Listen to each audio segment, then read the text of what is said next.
This is Patch TCG, the first card game for modular synthesis. Game might not be the right word, but it's a lot easier to say than a malleable set of tools for practice, learning, and inspiration. The idea came from watching friends and other modular enthusiasts patch with my own setup and make choices and use settings that had never really occurred to me to make, even with modules that I felt I'd essentially mastered.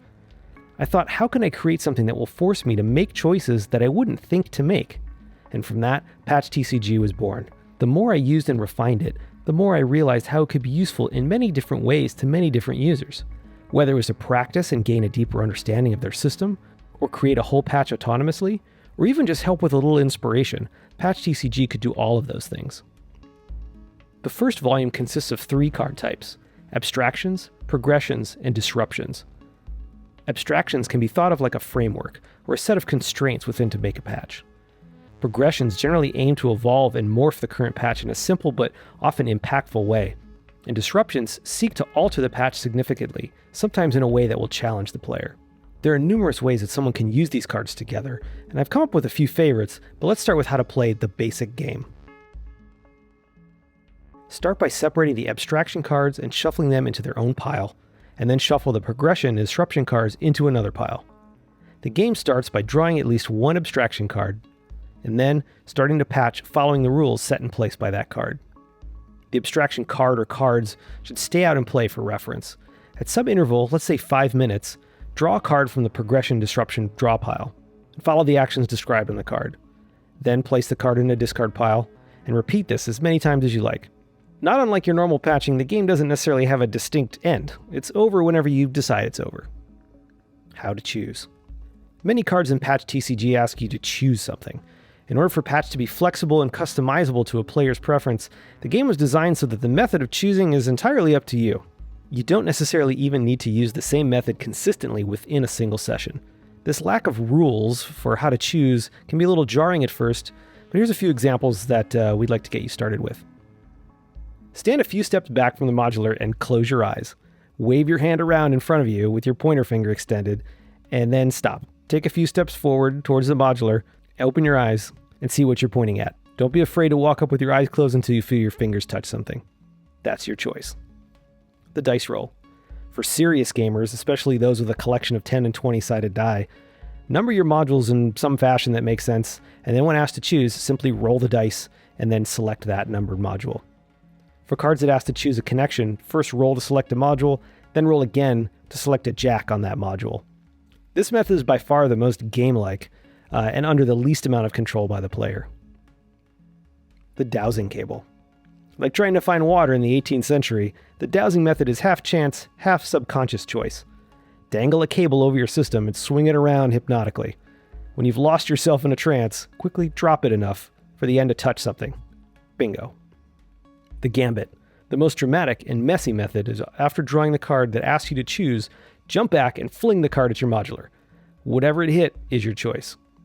Please be warned, this can dent your cards. The most/least recent. This is a fun way to direct the amount of change of the course of the game in a more procedural or programmatic way. Make your choice based on either the most or least recent interacted with module or item. For example, when asked to choose a module, you can choose the least recently used module in your setup. Using a method of least recent will make the patch change in a much more chaotic and drastic way, whereas using a method of most recent will focus the scope of the change. It's recommended to keep the method consistent, at least for the course of a single game. Game variants. If you never played more than the basic game, you'll still get a lot of fun and enjoyment out of Patch TCG. But considerable effort was taken to design the cards so they could be used in a multitude of different ways. Whatever way is most appealing and useful to the player. So with that, here's a few of my favorite game variants. Arbitrary Strategeries. First, set aside the progression and disruption cards and shuffle only the abstraction cards, and then draw 3. If any of the cards happen to conflict in some way that doesn't make sense, simply discard the most recently drawn conflicting card and draw another one. Now use these 3 abstractions as a construct to create your patch. Decomposition.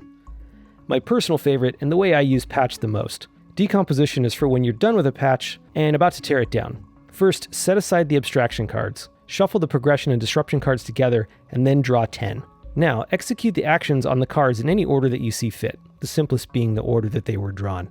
What you're left with now is a decomposed patch. Auto patch.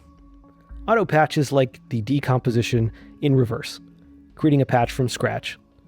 Again, set aside the abstraction cards and shuffle the progression and disruption cards together, and draw 10 cards. Look at the cards and execute any actions telling you to patch things first. Then, execute any unpatch actions. Lastly, execute any actions that have you change controls, and now marvel at the sound of your randomly created patch. Patch Battle Royale, aka PBR. Patch Battle Royale, or PBR for short, is a multiplayer version of the basic game. 2 to 4 participants is recommended, and you can use a single patch TCG deck. Start with the basic game setup, and draw 1 abstraction card, which will be shared for all the participants. Each participant then gets dealt 5 cards from the progression or disruption pile. 4 cards if you're playing with 4 players. And everyone starts patching. At some decided interval, for example every 5 minutes, each participant gets to play a single card from their hand. They can play it on themselves, they do the action, or against one of the other participants. That participant must do the action. The battle concludes 5 minutes after the last cards are played. The patches are compared or performed, and the coolest patch wins. You decide. No ops. Periodically, you may draw a card that either can't be done for some reason or doesn't make sense in the context that it was drawn. That's okay. I call these no ops. Nerd speak for no operation. Just put it at the discard pile or at the bottom of the deck and just draw another card. Another example of a no op might be when the card drawn makes sense, but when you choose a module, it doesn't anymore. So for example, let's say previously a card told you to unpatch all the connections from a particular module. Then you draw a card that says choose a module and turn all the controls to their maximum. And somehow that same module gets chosen. So it doesn't make any sense to change all the controls of something you just unpatched. In that case, just repeat your method of choosing, choose another module, and continue. Shuffling. With a deck of 25 cards and with a basic gameplay that has you separate them in a group of 9 and 16, doing a classic riffle shuffle can be a little difficult. As such, I find the easiest way to randomize the cards is the smush shuffle. Just spread the cards around in a circle, kind of a smushing motion, for about 60 seconds, and you should have about as close to random as you can possibly get. If you absolutely have to do a riffle shuffle, then riffle the whole deck of 25, and then separate the cards once shuffled.